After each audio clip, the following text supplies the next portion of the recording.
眨下眼就嚟到行程嘅第3日啦。去慈公睇婆婆對藝術嘅執着，去韓溪村茶園睇大地之燈，遊走運輸瓦器嘅古碼頭，企喺古橋上睇住白牆黑瓦嘅分派老屋倒影，最後去咗桃溪村文青必去處，歡迎嚟到 JJE 旅遊世界。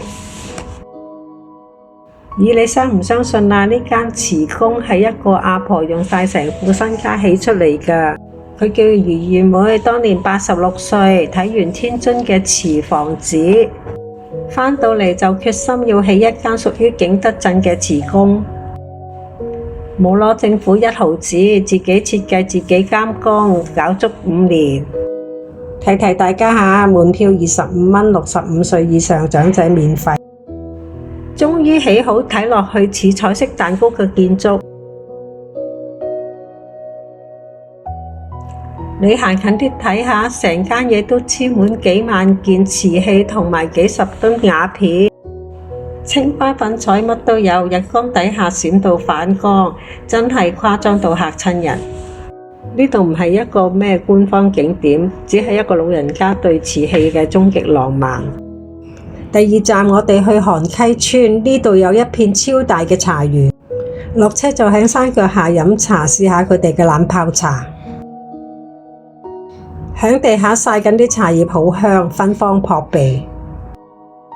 韓溪村位於浮梁縣，近年因為藝術在浮梁呢個計劃，成個茶園都變咗一個冇屋頂嘅美術館。浮梁個地名點嚟？古時呢度成日水浸，當地人斬樹搭橋過路，浮梁就係咁解，所以改名叫做浮梁，都幾有趣㗎。另外一個傳說，話說以前縣衙嘅大梁俾洪水沖走，官員跟住條梁漂流，佢停喺邊度就喺邊度起縣城。呢個打卡點叫做大地之燈，一個白色嘅藝術裝置，懸浮喺茶園上面，望落去好似一盞燈點亮咗成片綠色嘅田園。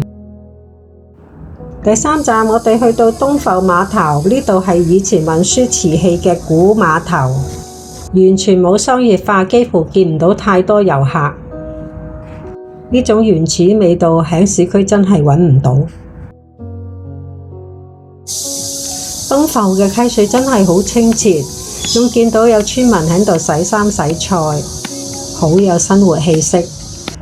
水面係流動嘅絹，橋係繡上嘅花，而面龐承接咗呢幅光影，似係承載咗一整個午後溫柔。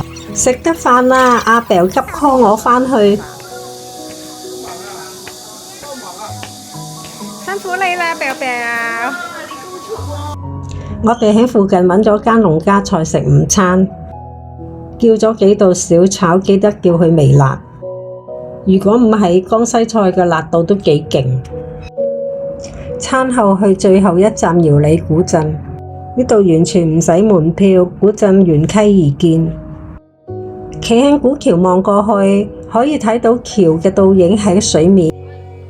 你見我影相好似冇乜人，只係我選擇位置避開人群。其實同黃嶺嘅熱鬧完全相同，可能8月係暑假，人多車多。建議到江西最好9至11月，應該冇咁多人，同天氣會冇咁熱。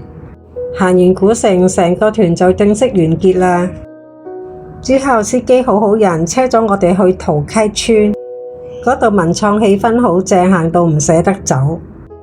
最後當然係要自己搭車返酒店啦，結束咗今日滿滿嘅一天。不過最搞笑，因為下晝食得太飽，結果我哋去咗樓下超市買咗幾個肚同娛樂，就咁搞掂咗個晚餐，簡單輕盈又幾滿足喎。今日嘅行程雖然有啲攰，但係每一刻都係值得記住嘅回憶。如果你哋都鍾意呢種慢活旅行方式，記得俾個 like 同訂閱我哋。最後提大家，最後嗰集我哋會講4天行程嘅消費嘅總數。我哋下集再見，拜拜。